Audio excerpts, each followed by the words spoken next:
What's going on, Fort Worth fam? It's the kid Big Boss Fable, Fort Worth Fabian, back with a video. I'm doing a reaction today to a Queen interview in Perth, 1976. This is obviously an older video, but this dropped on December 29, 2018 on Chief Mouse's channel. So I'm reacting to this off of, not the Queen official channel that I do a lot of my reactions off of. Excuse the noise in the background though, that's the dishwasher going off, man. It's early in the AM. We got Joe. We're gonna get into this interview. Man, I love doing these Queen interviews, documentary type stuff. I got recommended to do a lot more of these, so I'm hopping into them. Let's get it.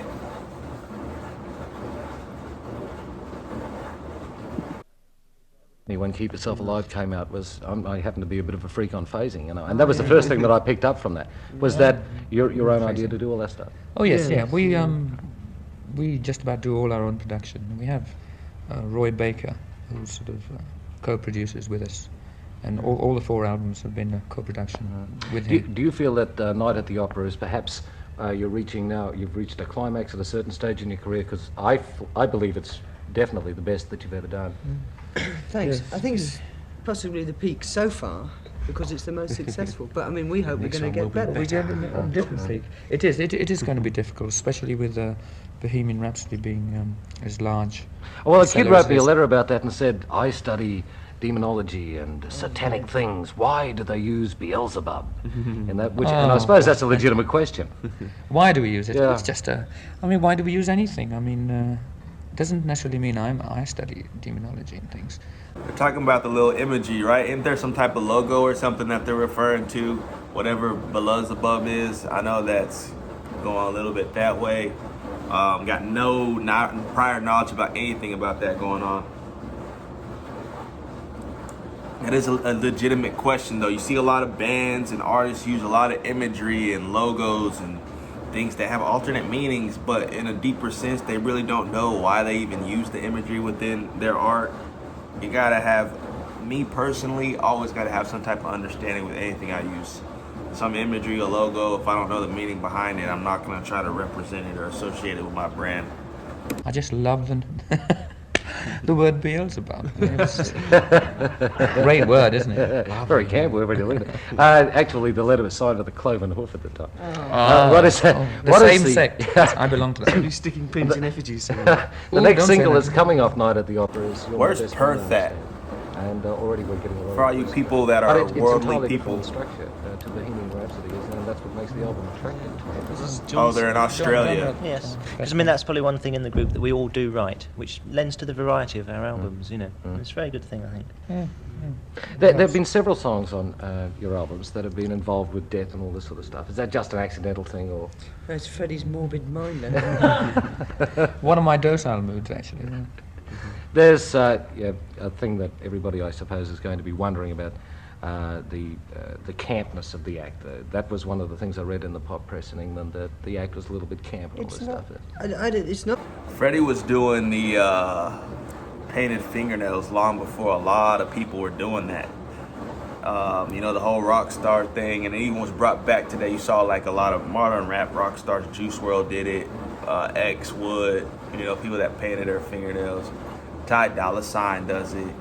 A lot of rockers did it prior to that, but now it's like, now hip hop rock's the modern cool thing. But you know, obviously with the earlier bands coming up, they would do that as well.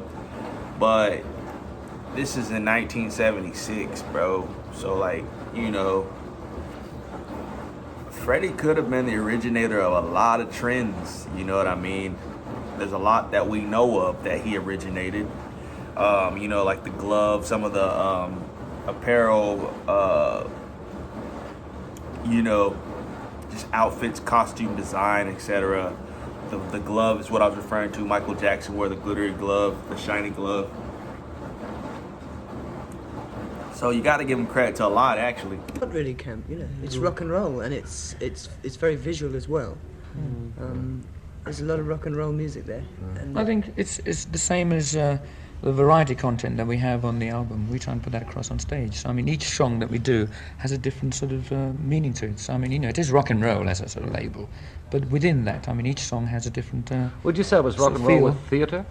Yes, you could call it that. I mean, kind of, it's yeah. very difficult to label. But sipping on because each that. song is in a different sort of category, really. I mean, from the 1920s vaudeville to the heavy, the real sort of raw rock and roll, to the ballad, to This perhaps would the theatrical aspect may explain your gigantic statue in Japan. They're very theatrical sort of people. Now you you're know? talking. I think that's very astute. I think See, it now does you're to talking. a great extent explain a lot of. I understand that in Japan that you couldn't even leave your hotels. That's the It was immense very difficult. popularity. Yeah. Very It was this time round. It was we had to have bodyguards all round. And, You did It see got- a lot of the kitchens, though. in fact, yes, and we were sort of reduced to travelling in laundry lifts and things like that. But the price of fame, they told me. But this must become tremendously confining after a little while. It was was, very yeah. claustrophobic. Yeah. Oh, we It was nice. just- Roger and I managed to get away a couple of days early to over here in Perth, and nobody knew we were here. We just went out on the beach and couldn't believe that it was quiet and peace, and had a good time. What is your Came next? down I'm to sorry. And hot and sunny. Very nice, yeah. What is your next album? Well, it's it's already completed. Uh-huh. No, we haven't even started thinking about it, to be honest.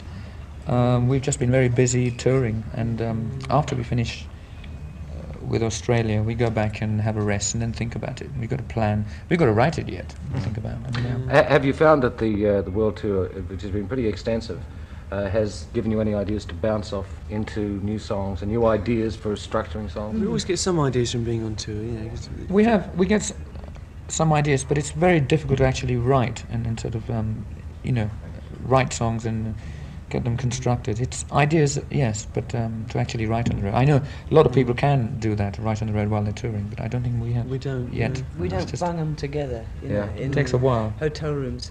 We do sort of gather influences and lots of experiences on the road. Are We very t- useful when you come to write them after being on the road. We take touring very seriously, really. You get completely consumed by the actual business of playing in theatres, because that's really most of what it's about to us, you know. So you tend not to get involved in writing songs so much as thinking about getting across to the audience that you're playing to.